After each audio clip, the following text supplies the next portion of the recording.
Bom dia. Bom dia a todos.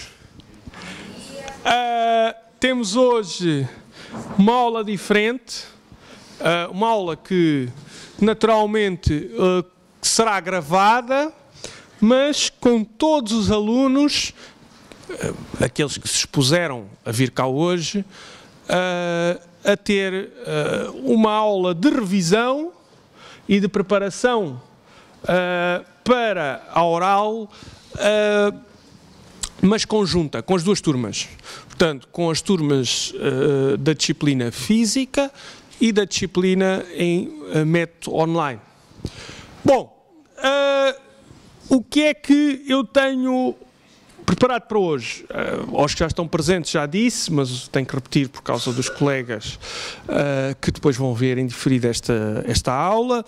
Bom, hoje vamos ver aqui, em sede dos manuais de apoio à disciplina, além dos elementos que se encontram no Moodle e que eu já coloquei, PowerPoints, em alguns casos até jurisprudência, ou ainda vou colocar mais, para quem tiver tempo para isso,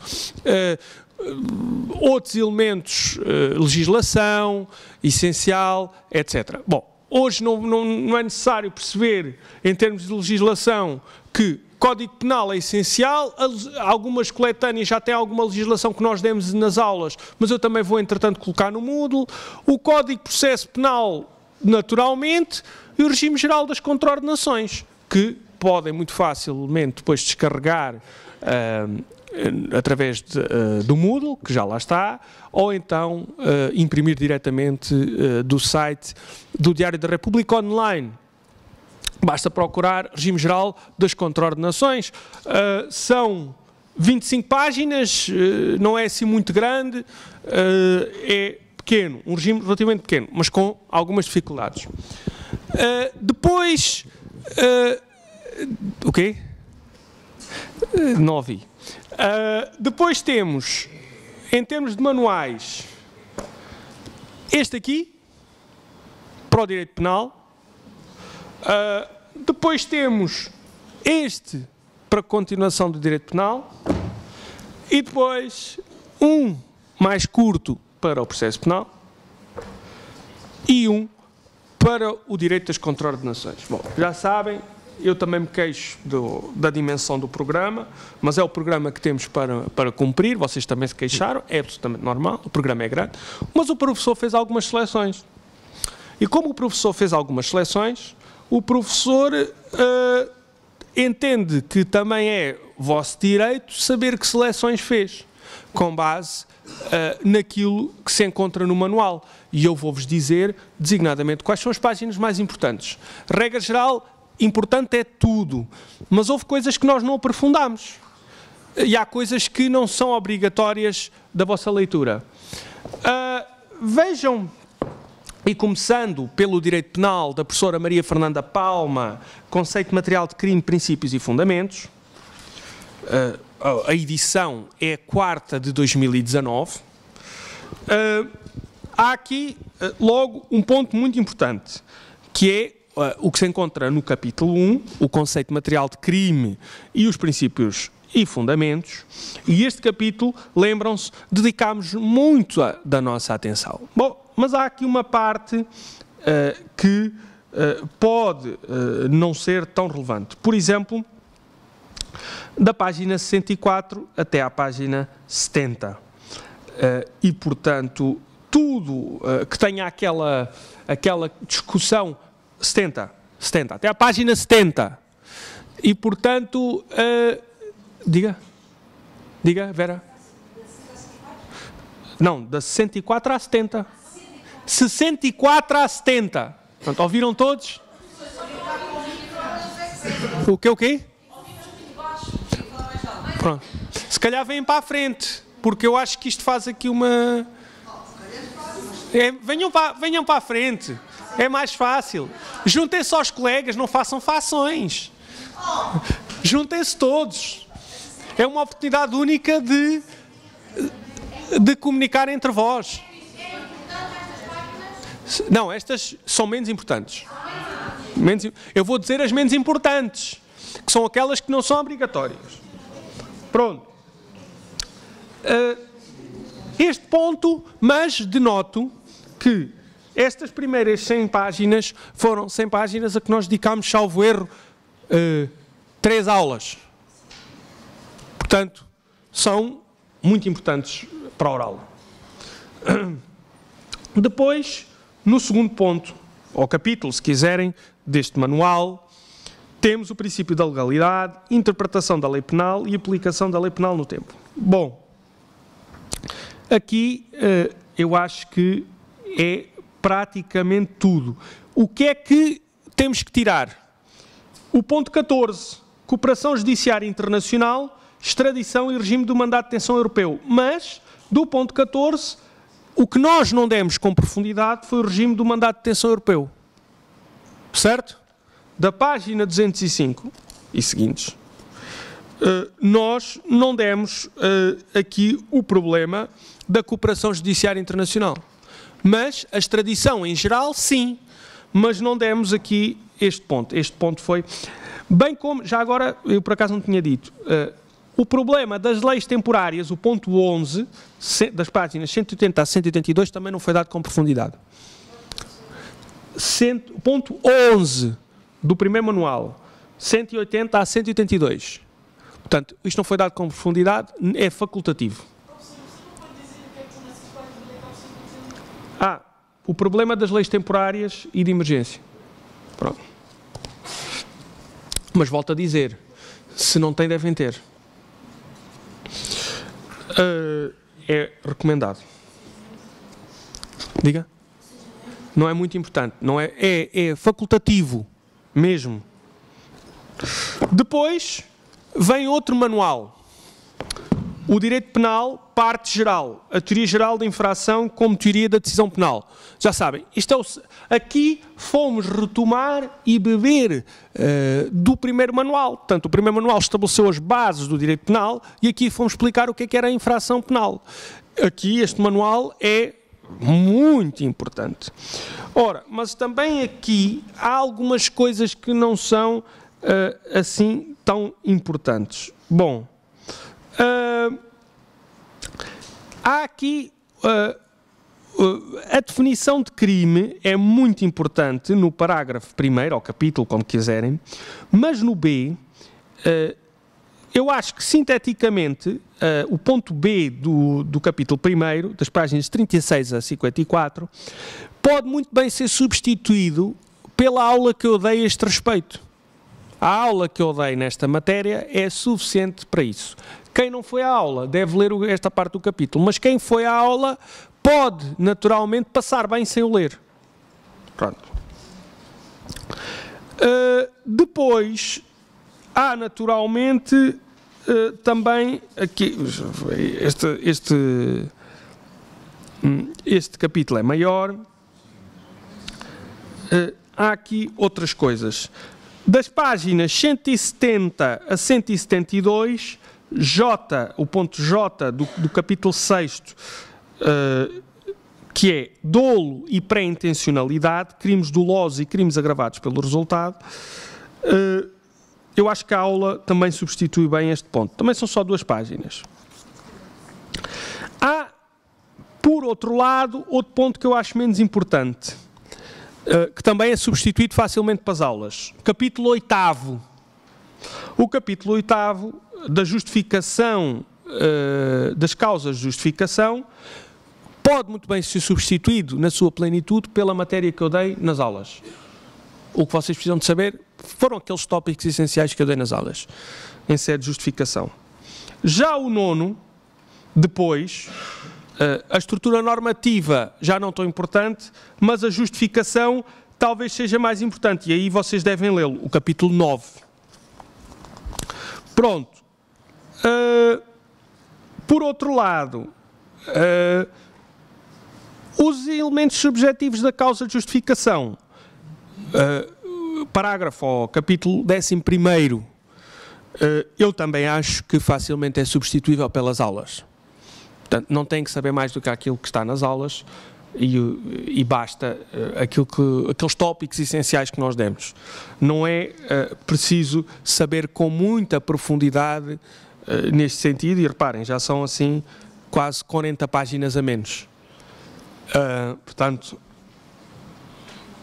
já agora, o mesmo se aplica ao parágrafo 12, que é o erro sobre as causas de justificação. Também acho que as aulas, o que está dado... Quem não vem às aulas, naturalmente, isto foi dado nas aulas, com menos profundidade, mas estão obrigados a ter que estudar porque não têm outra solução. Porque se não vieram às aulas, vão ter que estudar de outra forma. E o que eu recomendo é ler por aqui. Mas quem veio às aulas, eu acho que as aulas são suficientes. Portanto, já fiz isso propositadamente. Se olharem, entre estes dois tópicos, já vão 60 páginas a menos da leitura do livro. Portanto, já tem muito menos para ler. Como vos disse também, quem veio às aulas regularmente terá mais facilidade a ler o livro e identificar dentro do próprio livro o que é que deve ler com mais profundidade. Ou seja, se há uma parte mais teórica que eu expliquei em 2 linhas e que vocês já perceberam, não tem necessidade de estar a ler outra vez no manual. Isso é uma dica que eu dou genérica para vocês. Alguns pontos aqui já assinalei, mas há outros que naturalmente vocês, por vossa iniciativa, já não vão precisar. Naturalmente que os conceitos essenciais, recomendo a todos, têm que saber. Bem como as matérias que nós demos em caso prático são aquelas que vão ser objeto de avaliação. Eu não vou sair muito dos temas que nós usámos em casos práticos, não é? Aqueles temas essenciais, etc., que nós fizemos. Portanto, como vos disse, eu não vou aqui agora inventar a pólvora quando vos fizer perguntas. Quanto ao direito processual penal, o manual já é curto, mas ainda assim podemos ter algumas hipóteses de resumo, digamos assim. Bom, eu acho que, quanto ao capítulo 1º do Manual de Direito Processual Penal, há um ponto que vos pode escapar.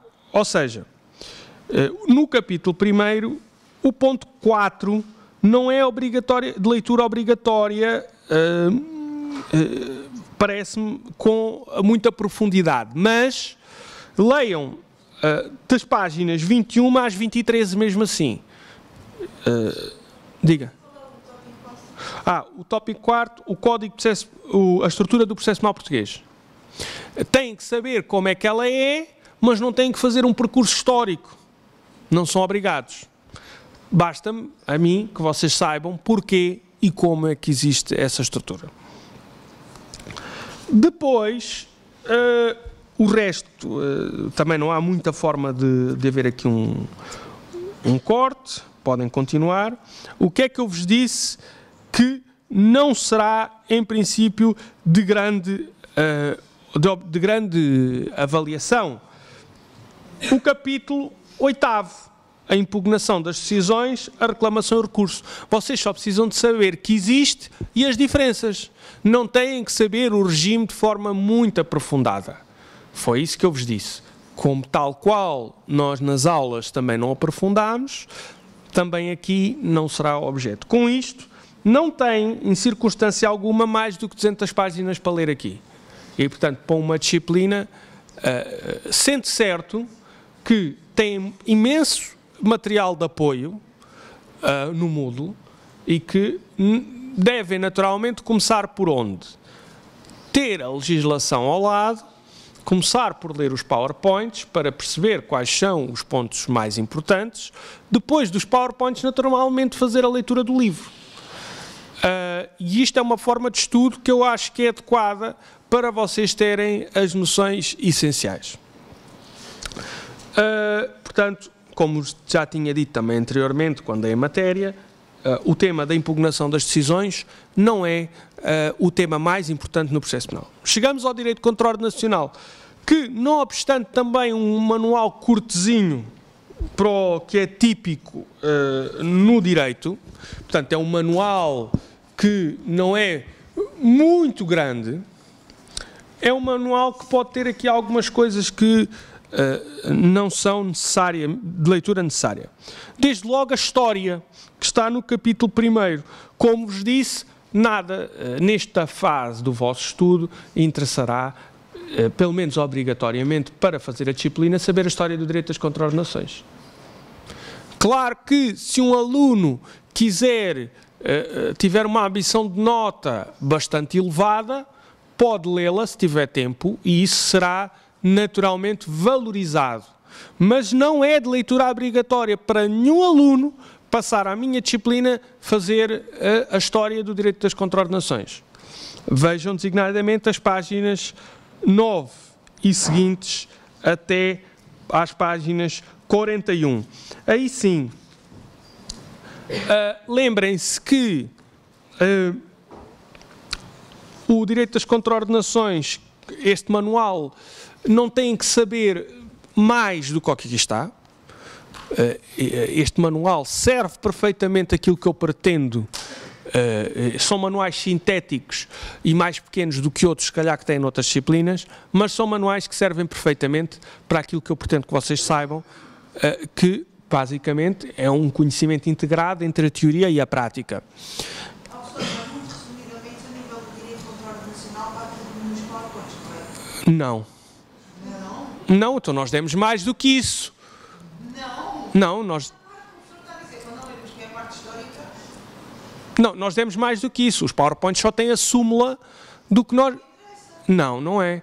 Porque se eu... Você meteu aqui não sei quantos artigos. Não, é que eu vou-lhe dizer outra coisa. Se fosse fazer a disciplina só olhando para os PowerPoints, é difícil. Porquê? Porque nós fizemos questões práticas, fomos avaliando casos práticos, fomos vendo questões que não estão naturalmente nos PowerPoints. Está resumido, os temas estão resumidos. Não está sempre, não está sempre. E, portanto, eu peço-vos muita cautela, porque depois não fiquem surpreendidos se tiverem uma nota mais baixa. Não é, pode até nem ser chumbar, mas ter uma nota mais baixa porque só leram os PowerPoints. Ela já está no recado. Portanto, Sandra, não fique surpreendida depois. Pronto. Portanto, estou só a dizer.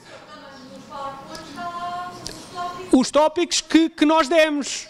Não, mas estou a dizer que, para saber que matéria, se quisesse olhar aqui para o manual e tirar este trabalho que eu estou aqui a fazer, olhando para os PowerPoints também fazia, só que eu estou-vos a poupar esse trabalho no sentido de dizer o que é que sai, não é? O que é que sai? Está lá nos PowerPoints, foi aquilo que demos, não é? Mas eu estou aqui a poupar-vos esse trabalho, vocês estarem ali, se for preciso, meia hora, à procura o que é e o que é que não é. Portanto, é essa aqui a ideia deste trabalho. Pronto, não, mas nesse sentido tem razão, mas tenha cuidado, não se limite a estudar uma coisa pela rama e depois esquecer-se que nós desenvolvemos um bocadinho mais, porque eu sei que acho que tem faltado essas últimas aulas, acho que faltou. Então acho que deve assistir, outra vez. Pronto. Então, depois, vamos aqui ver o que é que falta. Bom, também não demos com muita profundidade, se vocês se lembram, os tópicos que estão no capítulo 3º, 9 e 10. Concurso de contraordenações e concurso entre crimes e contraordenações. Eu prefiro deixar como hipótese facultativa do que vocês serem obrigados a ter que estudar esta matéria, que não foi dada com muita profundidade, propositadamente. Diga. Sim. Concurso de contraordenações, ponto 9 do capítulo 3º e ponto 10, concurso entre crimes e contraordenações. Depois,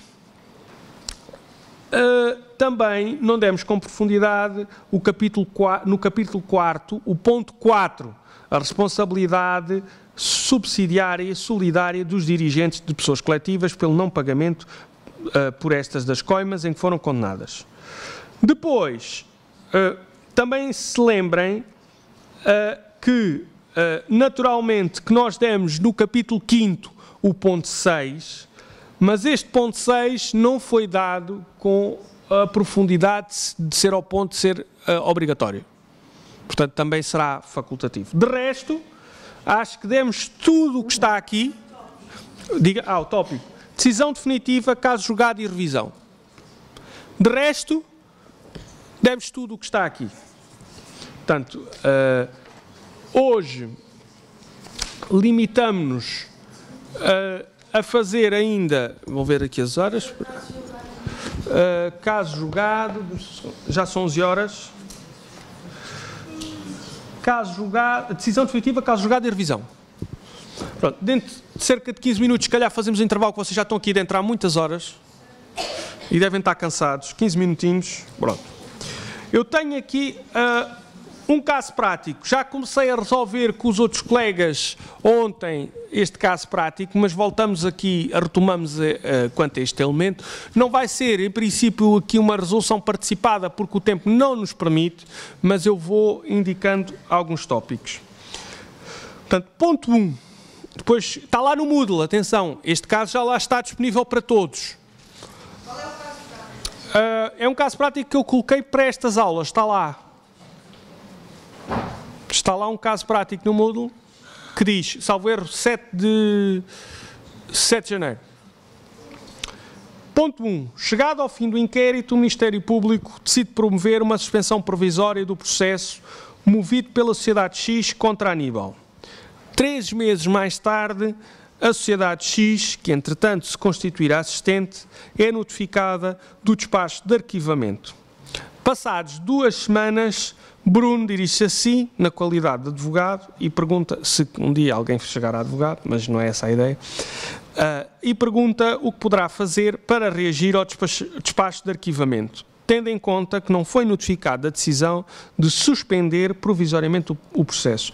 O que lhe aconselha que faça? Bom, a primeira questão aqui é identificar os requisitos, primeiro, de quem é que pode apresentar o requerimento de constituição como assistente. A legitimidade, neste caso aqui, do ofendido, a Sociedade X, está prevista no artigo 68, número 1, a linha A, do Código de Processo Penal. O prazo está fixado no artigo 68, número 3.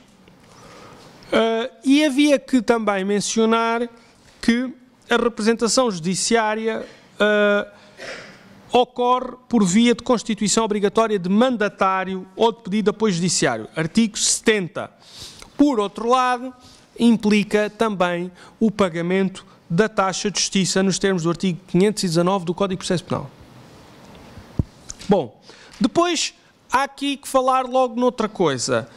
Na suspensão provisória do processo, que se encontra prevista nos artigos 281 e 282 do Código de Processo Penal, e este mecanismo permite ao Ministério Público, relativamente a crimes que sejam puníveis com pena de prisão não superior a 5 anos, ou com sanção diferente da prisão, suspender o processo em alternativa a acusar, desde que imponha ao arguido injunções ou regras de conduta e desde que o juiz de instrução concorde e se verifiquem os pressupostos que estão constantes no artigo 281 do Código de Processo Penal, número 1. Ora, o primeiro pressuposto é a concordância do arguido e do assistente, artigo 281, número 1, a linha A do Código de Processo Penal. Neste caso, o Bruno não foi notificado da decisão de suspender provisoriamente o processo. O que é que se tem que discutir? Naturalmente, se há uma nulidade ou não por insuficiência do inquérito. Há aqui 2 hipóteses. Por um lado, considerar que há de facto uma nulidade, nos termos do artigo 120, número 2, a linha D. Diga. Não está? Eu vou colocar então, que foi que me esqueci, mas eu coloco, não se preocupe, ainda bem que disseram. Não está? Então se calhar escapou-me a fazer o copy-paste. Mas eu vou colocar, não se preocupem, coloco hoje. 120, número 2, a linha D. Será uma nulidade dependente da arguição que deve ser arguida no prazo de 5 dias após a notificação do despacho de arquivamento, nos termos do artigo 120, número 3, a linha D. Se se considerar que não há nulidade, pode-se dizer que é uma irregularidade nos termos do artigo 123. Portanto, 3 dias para ser arguido. Depois, tínhamos o número 2. Bom, continuamos agora a nossa aula. Calmem-se agora um bocadinho.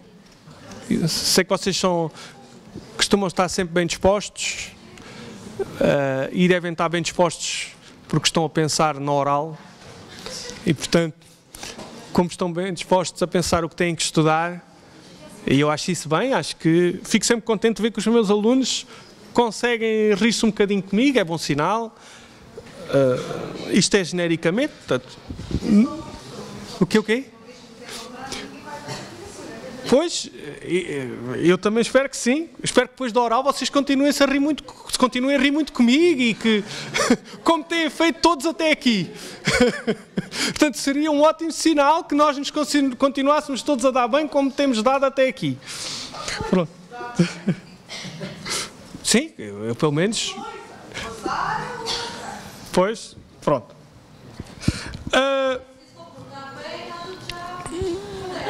Vamos continuar. Não há CSI hoje, portanto vamos continuar. Eu sei. Não, vocês que estão só a falar de questões relacionadas com... Pronto.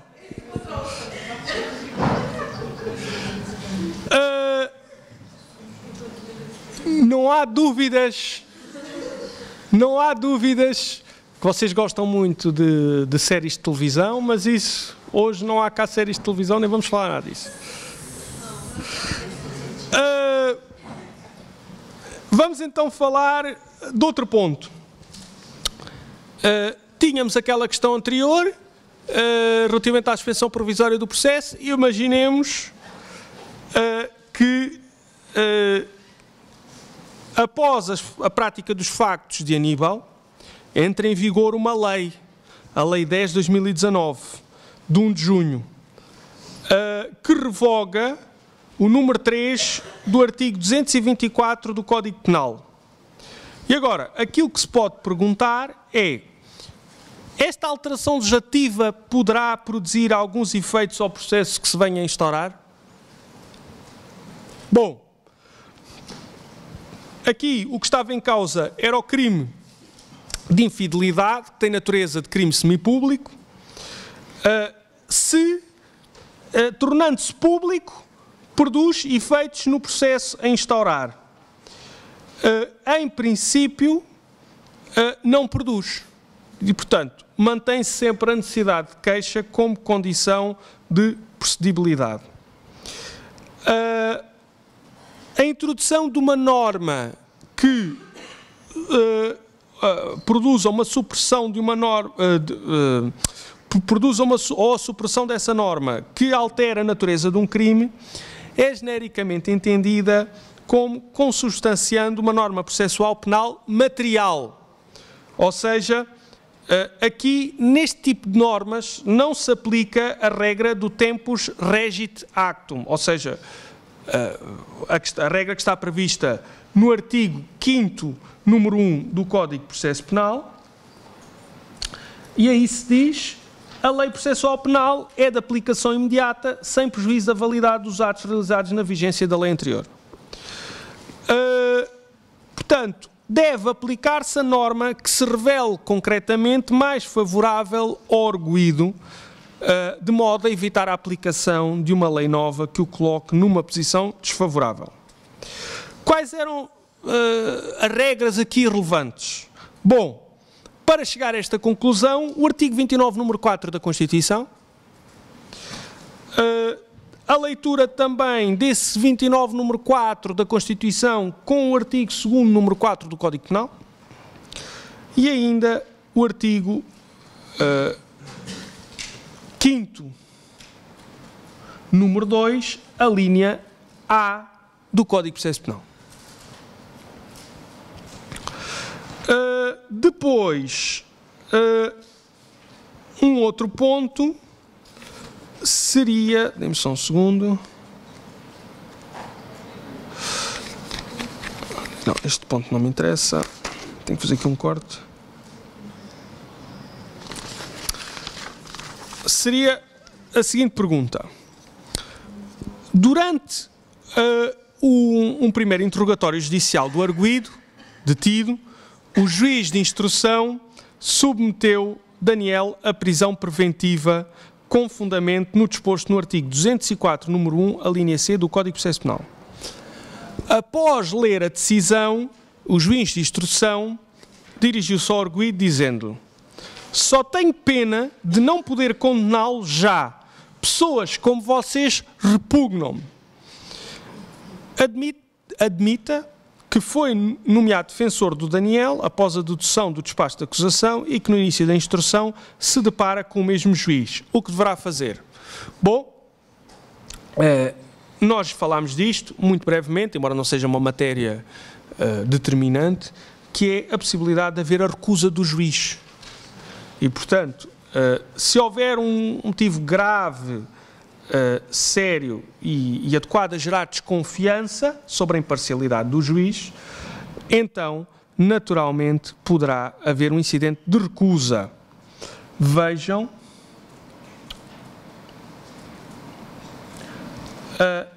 o artigo 40 e seguintes.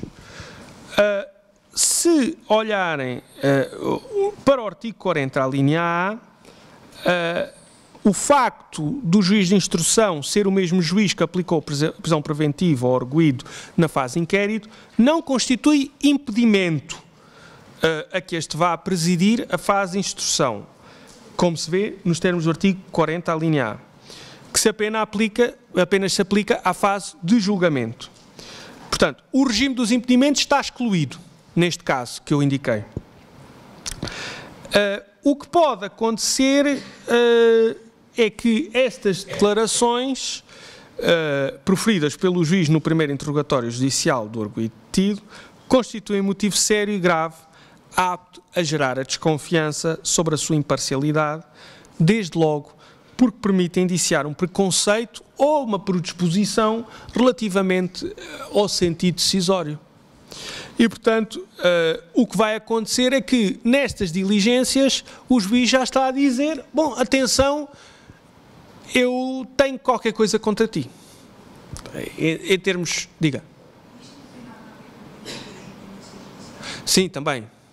Mas estes mecanismos que eu há pouco indiquei, a existência de impedimento ou suspeição ou recusa do juiz, visa salvaguardar a independência naturalmente do juiz.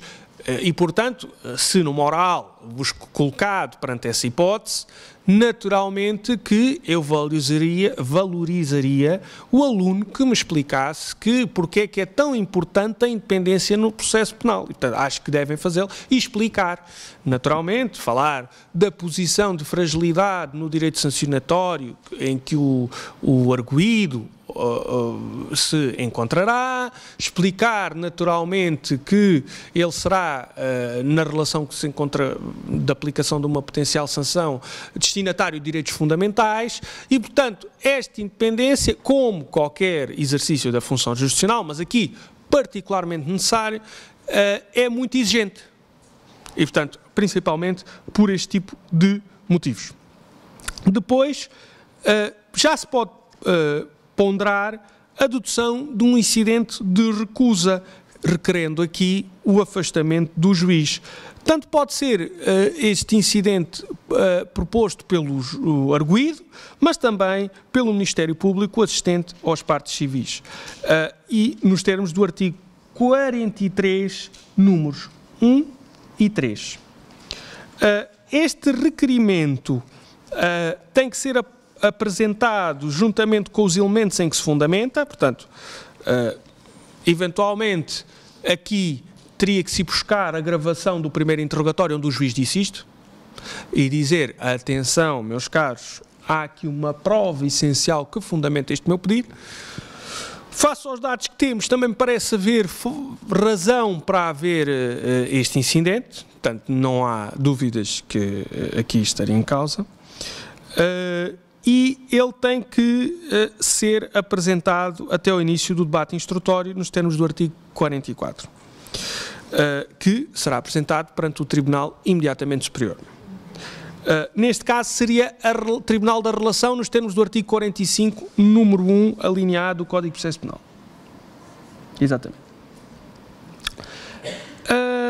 Depois, o juiz tem que se pronunciar por escrito no prazo de 5 dias nos termos do artigo 45, número 5 e 3.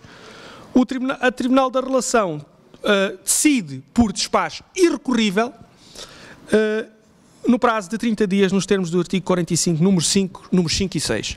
Lembram-se de eu vos ter dito, agora podíamos dizer, mas porquê que não falou no direito ao recurso, no direito penal? Bom, o direito ao recurso só existe nas decisões condenatórias. Lembrem-se de eu vos ter dito, o direito ao recurso não é um direito que se insere genericamente como direito fundamental no nosso ordenamento, sem ser no direito penal, mas só quanto às decisões condenatórias. A jurisprudência nós já demos, a jurisprudência do Tribunal Constitucional, que professa este entendimento, entendimento que eu também entendo ser válido.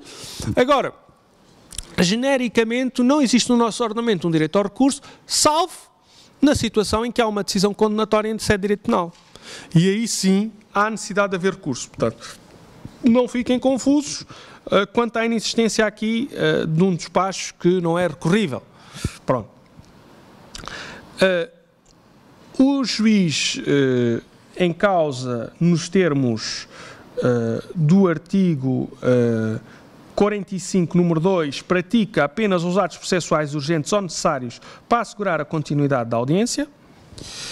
Isto também é importante referir. E, por outro lado, veja-se o artigo 45, número 5, o Tribunal dispõe do prazo de 30 dias a contar da entrega do respectivo requerimento ao pedido para decidir sobre a recusa ou escusa. O Tribunal Superior. Lembrem-se disso. Quem vai decidir é o Tribunal Superior. Pronto. Esta decisão, nos termos do artigo 45, número 6, é também irrecorrível. Em todo o caso, vejam o 45, número 6 do Código de Processo Penal, em que se diz, o número 7, desculpem, o número 6 já falámos. Se o Tribunal recusar o requerimento do arguido do assistente ou das partes por manifestamente infundado, condena o requerente ao pagamento de uma soma entre 6 unidades de conta e 20 unidades de conta. Salvo as unidades de conta são... Depois até posso-vos colocar o cálculo. Senti qualquer coisa? Quanto? Senti? 103? 102, sim, exatamente. É 100 e pouco, tenho a noção disso. Bom, feito este caso prático, eu gostava... Deixem-me só confirmar as horas. Sim, já temos pouco tempo, também temos aqui algumas limitações. Conseguimos aqui falar de quase tudo. Quero dar umas notinhas relativamente a pontos da matéria que eu acho que vocês devem também ter uma particular atenção. Deem-me só um segundo, aqui para buscar o meu material.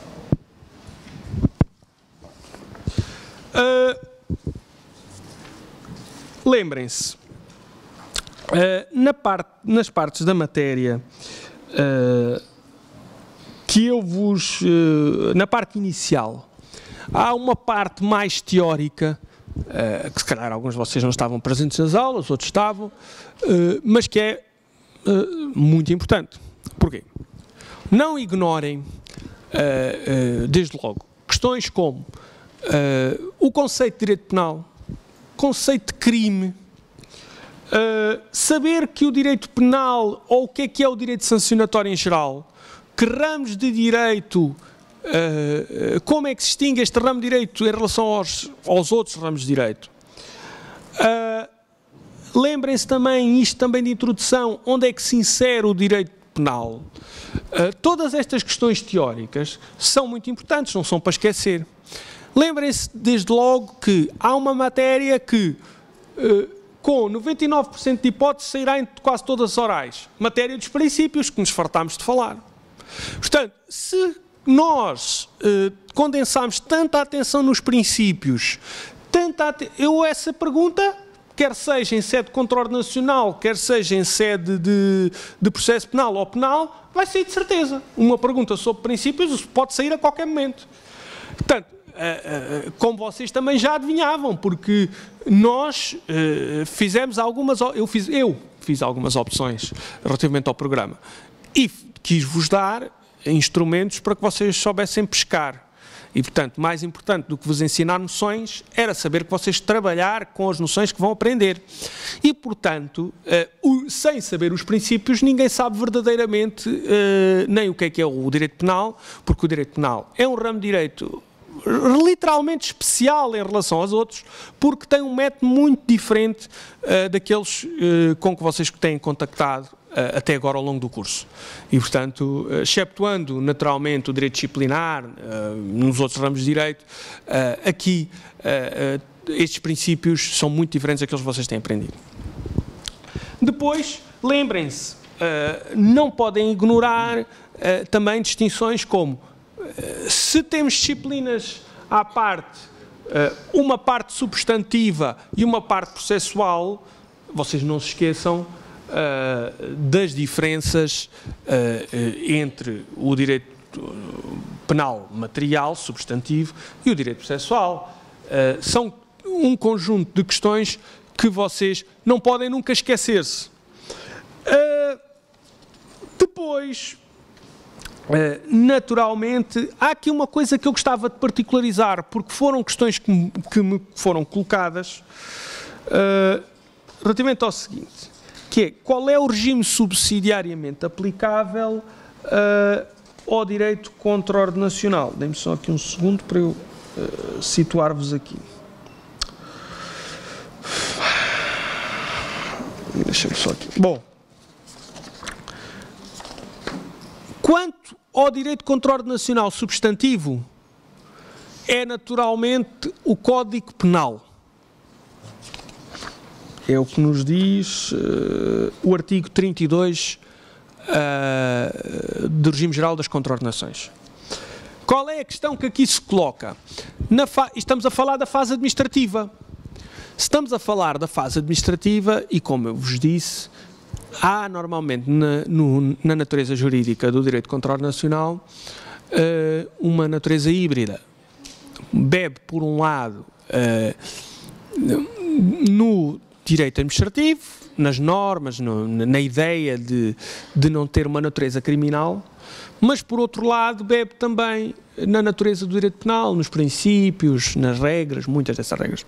Ora, nós aqui, quando encontramos que na fase dita administrativa, que é uma fase que é não jurisdicional, aplica-se o Código Penal por via deste artigo. Mas as dúvidas é que alguns autores dizem, bom, mas haverá também que nos termos do artigo 2º do Código do Procedimento Administrativo aplicar o CPA.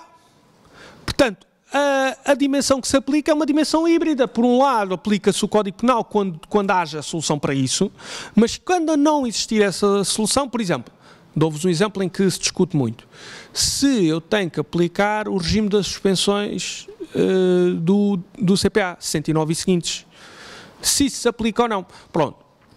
Eu dar-me-ei satisfeito se vocês já souberem esta teorização e este problema. Mas não podem esquecer que, naturalmente, que há aqui normas específicas que nos falam no regime subsidiário. Se vocês nem sequer me indicarem quais são as normas de regime subsidiário que estão aqui, quer dizer, é só continuarem a ler e lerem, quanto à parte judicial, o artigo 41, que nos diz que o direito subsidiário, no número 1, sempre que o contrário não resulte deste diploma, são aplicáveis devidamente adaptados os preceitos reguladores do processo criminal. Ou seja, o Código de Processo Penal, por um lado, na fase administrativa, aplica-se o Código Penal e, eventualmente, o CPA. Por outro lado, no plano processual, aplica-se o Código de Processo Penal. Portanto, não se esqueçam e façam desde logo, vocês têm que perceber muito bem esta noção, que é a noção do direito substantivo e a noção do direito adjetivo. se o direito é adjetivo, eu não vou aplicar uma norma processual à fase administrativa. Isso não fazia qualquer sentido. Portanto, se algum aluno disser que se aplica ao Código de Processo Penal à fase administrativa, isto é um duplo erro. Duplo erro porquê? Porque, primeiro, não faz a mínima ideia da distinção entre o Código de Processo Penal e a parte substantiva do direito penal. E segundo, porque nem sequer pondera a aplicação do CPA à fase administrativa. Se ela é uma fase administrativa, isto pelo menos tem que se discutir. Não havendo uma solução fechada, o aluno tem que saber que há essa hipótese. Não está em causa não saber que... É que aqui tinha o segundo erro, que é não saber que o regime geral das contraordenações manda aplicar o Código Penal à fase administrativa. Portanto, daí o duplo erro. Não só não sabe a distinção entre o processo e a matéria substantiva, como depois diz mal. Portanto, diz mal relativamente ao que está aqui na lei. Portanto, eu chamo a atenção porque isto parecem pormenores, mas não são. Não são porquê? Porque as normas são totalmente diferentes. E, portanto, nós temos que ter muito cuidado quando fazemos este tipo de avaliação, porque há que ter isso em causa. Depois, questões como os princípios do direito contraordenacional. Eu ficarei muito chateado se algum aluno não tiver, por exemplo, a consciência de que nem todos os princípios, ou pelo menos não com a mesma intensidade do processo penal, se aplicam ao direito contraordenacional. Acho que, de facto, devem pensar bem, lembrar-se daquilo que nós demos, de que esses princípios são princípios que são adaptados do Código Penal, quer do plano substantivo, quer do plano processual, mas que têm aplicação especialmente adaptada ao direito contraordenacional. Porquê? Pela tal natureza híbrida, pela questão da proximidade ao direito administrativo e depois, por outro lado, pela sua influência nata que tem do direito penal. Portanto, não é a influência que o direito penal produz neste ramo de direito. E, portanto, isto passa-nos desde logo, não quanto à noção, perpassa já aí com a menção à coima, no artigo 1º,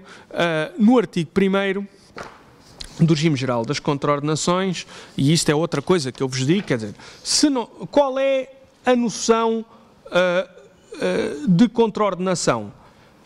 Todo o facto ilícito e censurável que preencha um tipo legal no qual se comina uma coima. Se já há referência à coima, parece-nos desde logo aqui que há algo de diferente, porque senão o nome seria multa e não coima. Ora, vocês aqui, olhando para esta noção, têm que desde logo perceber o seguinte, e esta leitura da natureza jurídica do regime geral das contraordenações em geral e da coima, como é que ela se distingue da multa, é essencial.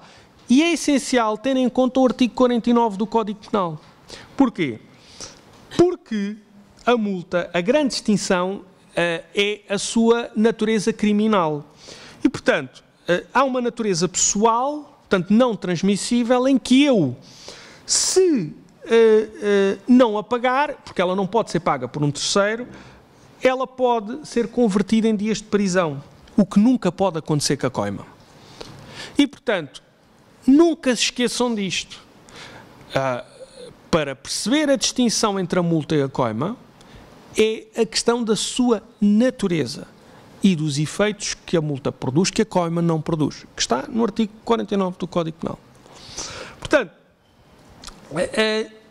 outra coisa que eu naturalmente acho que vocês devem, aqui em termos de revisão da matéria, que são pontos que eu notei que vocês ou me foram colocando em termos de dúvidas ou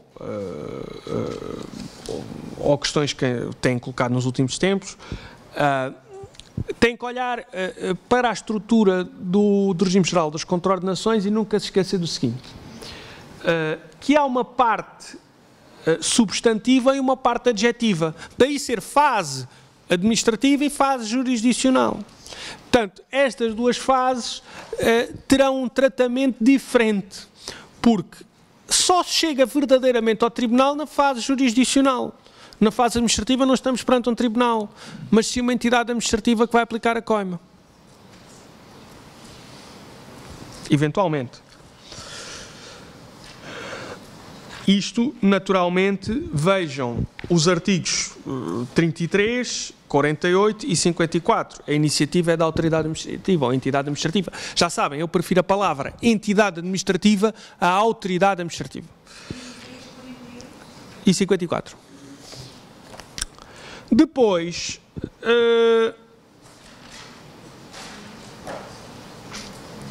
naturalmente, também não podem esquecer o seguinte.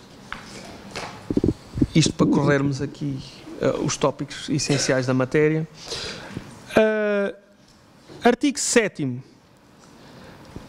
As coimas, quem é que pode ser destinatário de uma coima? A quem é que pode ser aplicado uma coima?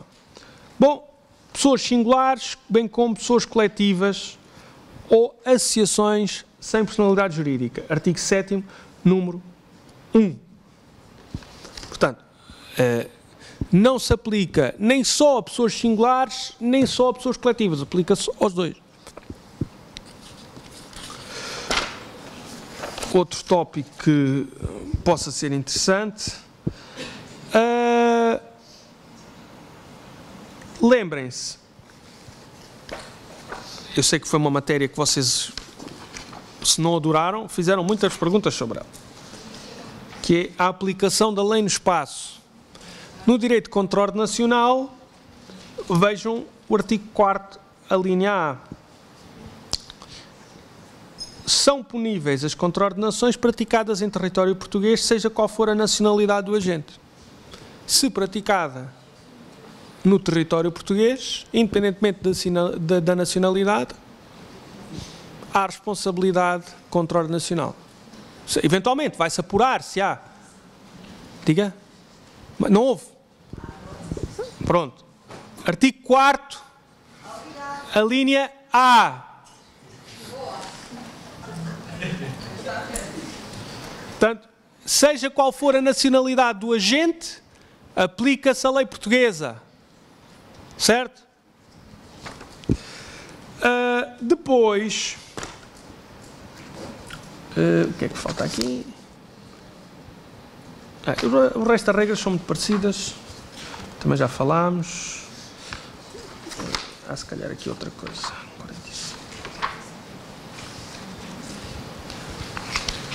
Quem é que pode consultar os autos? 45 do regime geral das contraordenações.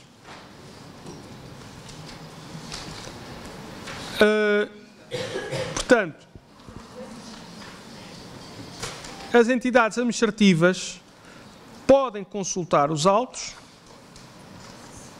se dúvidas houvessem, o artigo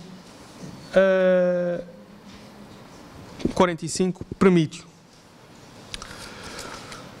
Se falta aqui mais uma coisa, deixa eu ver se tem tempo. Ainda tenho um bocadinho.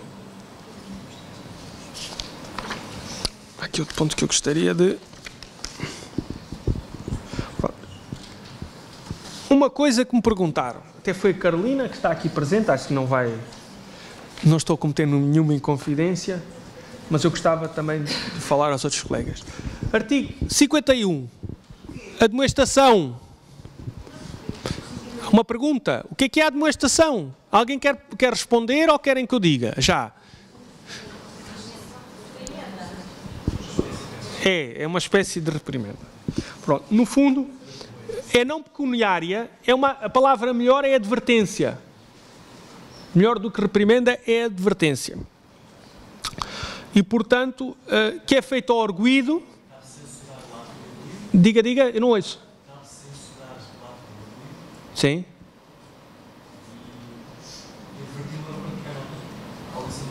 Pronto. Qual é o... Qual é o quê, o quê? Diga. Artigo 51, número 2.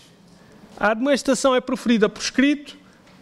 Um dos efeitos é que não pode o facto voltar a ser apreciado como contraordenação. Isto é muito importante.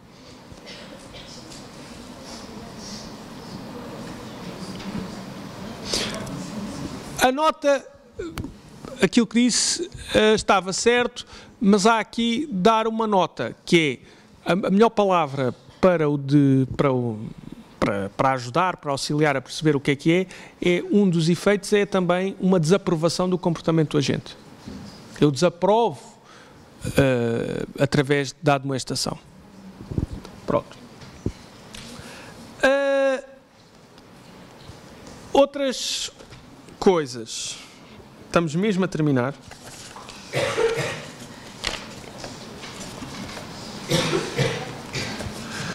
Dê-me só um segundo.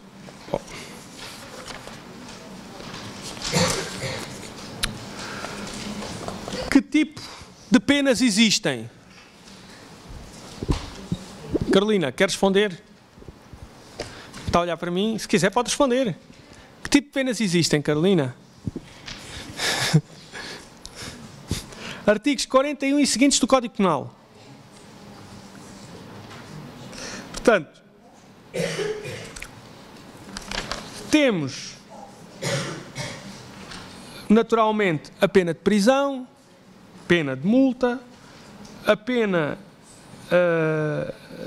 depois, diga, suspensão da atividade, diga,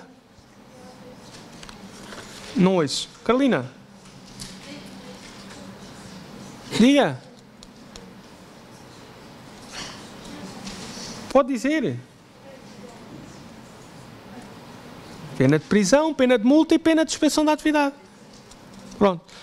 Este regime está aqui. Como vos disse, não se esqueçam do artigo 49. Volto a referir, o artigo 49 é muito relevante. Do Código Penal. Artigo 47 estabelece os limites também e os critérios para estabelecer qual é a multa a pagar, não é? Portanto, a natureza, não se esqueçam que a multa tem uma natureza pecuniária, mas de natureza criminal. Portanto, isso é o que distingue da coima, volto a referir, para quem não ouviu, que volta a ouvir. A proibição do exercício de uma profissão, função ou atividade é muito simples. Eu não posso exercer aquela atividade durante um dado período.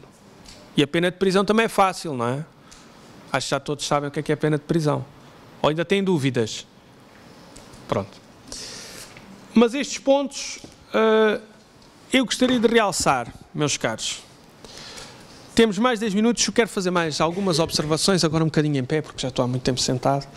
Bom, eu acho que com isto encerramos a nossa disciplina. Acho que devem, quem puder, naturalmente, não são obrigados, comprar os manuais. Sem legislação não fazem orais. Isso não é possível. Isso, imprimam, comprem as coletâneas, isso é convosco. Mas, naturalmente, sem legislação não anotada, já sabem como é que eu funciono e, se for caso disso, vou ver. Se tiver dúvidas, vou ver. Portanto, a legislação está não anotada. Depois, outras dicas. Já disse para alguns de vocês, mas agora digo para todos.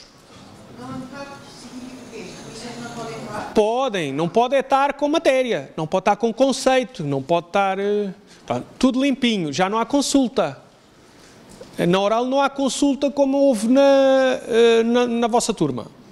Portanto, agora estamos com outro método. Vocês ainda não sabem este método, mas eu sou aqui muito exigente quando olho para os códigos. Se tiver lá um conceito e me estiver a ler o código, não pode ser. Pronto, isso é possível. Também não precisaram, no teste era com consulta, não precisavam estar no código. Diga? Eu não ouço, tenho que falar mais alto. As remissões, não há problema, isso é admitido.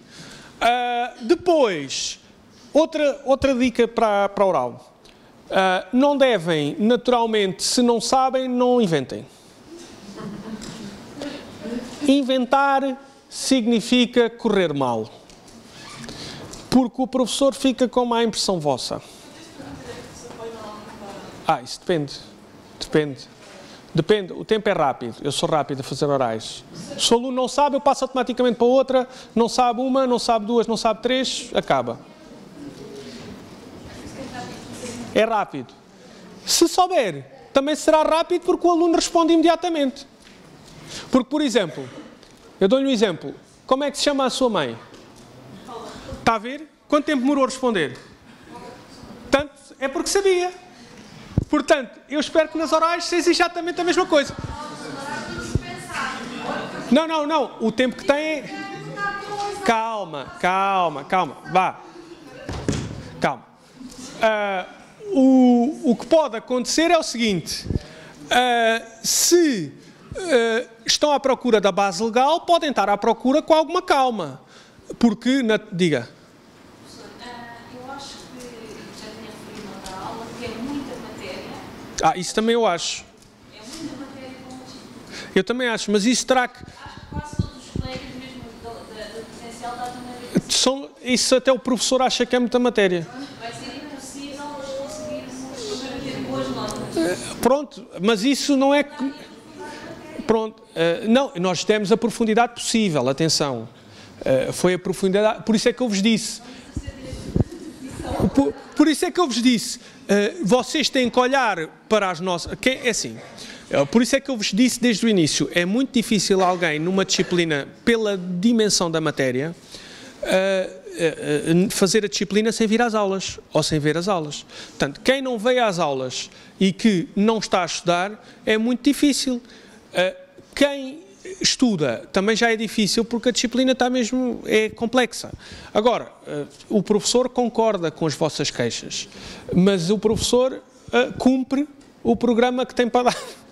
Portanto, como deve imaginar, o professor transmitirá a quem de direito também as suas preocupações a esse respeito. E se vocês também têm que fazer o mesmo.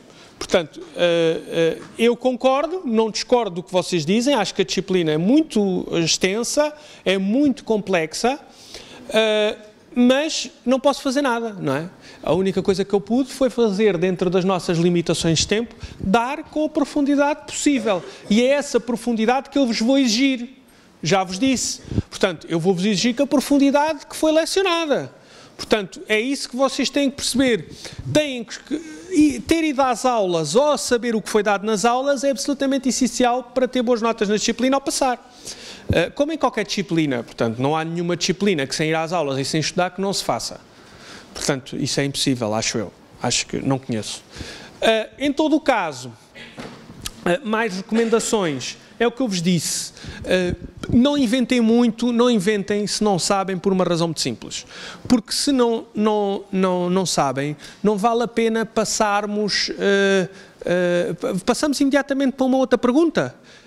Não vale a pena perdermos tempo numa pergunta em que vocês vão ficar nervosos, vão ficar a perder o vosso raciocínio e é preferível passarmos para uma que vocês saibam. Pode ser ou não, depende. Em princípio, sim. A minha ideia é, nós temos 3 temas fulcrais. Penal, processo penal e contraordenações. A minha ideia é que vocês, na oral, tenham pelo menos uma pergunta de cada matéria. Pelo menos uma. Pode ser uma mais fácil, outra mais difícil, ou 2 mais fáceis, depende. Eu depois vou fazer isto de forma equitativa, não é? Eu já disse isto aos vossos colegas e a vocês acho que também já disse. Uma pergunta para um aluno que tem uma nota de 18 é uma nota mais... Carolina, não fique desesperada. Mas um aluno de excelência, que tira um 18, é um aluno que tem que ter um grau de dificuldade de perguntas um bocadinho mais elevado do que um aluno para 10, como devem compreender, não é? Um aluno que está a fazer a cadeira para 10 tem que ter as perguntas basilares que eu acho que têm que ser suficientes para passar à disciplina. Agora, o aluno que tem uma ambição de nota mais alta é um aluno de excelência, é um aluno que, de facto, vai demonstrar que é um aluno que merece essa nota sem reservas. E eu não tenho qualquer dificuldade a dar boas notas, como não tenho qualquer dificuldade a dar uma nota mais baixa ou a dar negativa. Portanto, eu vou dar aquilo que vocês merecem, isso não tenham dúvidas. Como acho que já dei. Portanto, as avaliações acabaram por ser, na disciplina à distância, foi melhor, foi bastante melhor, houve notas bem mais altas, mas agora também vão ter que provar que mereceram essas notas. E portanto, vão ter que provar. Então, vocês estão aí mais atrás, portanto, quiseram fazer a fax... Pronto. Não. Pronto. E, portanto, vão ter que depois provar que merecem. Claro que, como também já disse, um aluno que tirou uma negativa, um aluno até pode ter tirado um 2. O aluno pode ter 18 no final.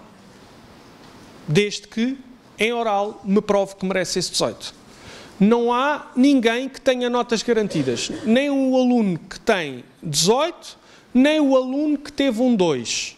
Portanto, tudo é possível neste momento, desde que estudem. Eu serei extremamente justo, como tenho sido até agora, não incumprirei uma palavra daquilo que vos tenho prometido, não farei uma única pergunta fora daquilo que dei, zero.